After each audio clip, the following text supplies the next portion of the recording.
Welcome back to Charlotte. That man, Michael Phelps, making a return to the pool. He has had such a storied career, 22 Olympic medals.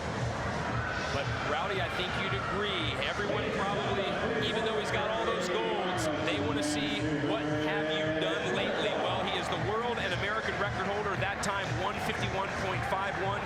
Self-admittedly, he's not going to get anywhere close to that. But for Michael, this is about training. This is about setup. It is about setup, and I love how close he is to the crowd. It's just so funny when he walks into this arena, everybody stands up, all cameras are pointing to him, and this has been like this for 15 years. And as I said at the very beginning of the broadcast, enjoy every minute of it, because it's only going to last about another year. Well, not just for Michael, for the other swimmers as well. It's fun, isn't it? It's one of the things that makes this Mecklenburg County Aquatic Center so interesting in terms of the access the fans have. For the 200-meter final, well, it's going to be Mick Litherland in lane number 1, one of 3 triplets. He attends the University of Georgia. Ioannis Dreimanakos from Greece will occupy lane number 2, a 2-time Olympian from his country. Next to him, Chase Kalish, who has won the 400 IM earlier this meet. He's actually a 2-time NCAA champ in the 400 IM. The top qualifier from this morning, Andrew Seliskar from the nation's capital swim club in Virginia, who won the junior Pan Pacs in this event. Gunnar Benson, lane number 5, who was 3rd at the NCAAs in the 400 IM this year. Lane 6, Jack Conger from the University of Texas, actually the American record holder in the short course 200 butterfly. And listen to this crowd.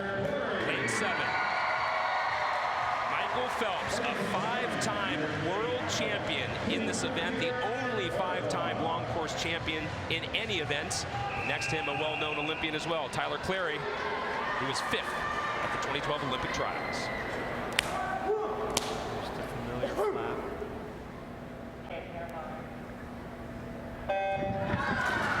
though he has not swum this event many times over the last 3 or 4 years, he still is in unfamiliar territory, being in lane number 7. You usually like to see him right there in the middle of the pool, but he'll be toward the bottom. Tyler Clary, that other great swimmer, will be right next to him, a teammate of Michael's for so many years.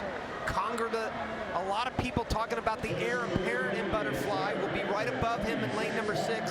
This is a great test for Conger to swim against the greatest of all time. This is another one of our arena races. Michael Phelps said after his prelim swim that the piano fell square on his back at about 175 meters.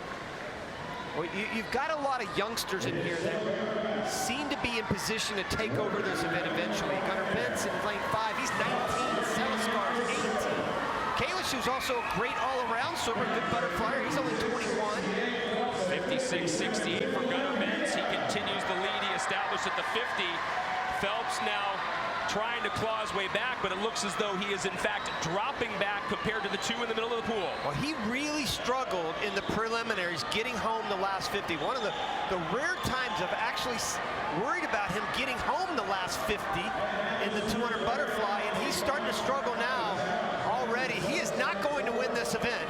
There's no doubt about that. Seliskar, another great swimmer on the horizon, just took the lead over Benson. A great third 50 for Andrew Seliskar, your top qualifier for the morning. He'll be going to Cal in the fall, and now he has moved out to almost a full body length lead with less than half the pool to go.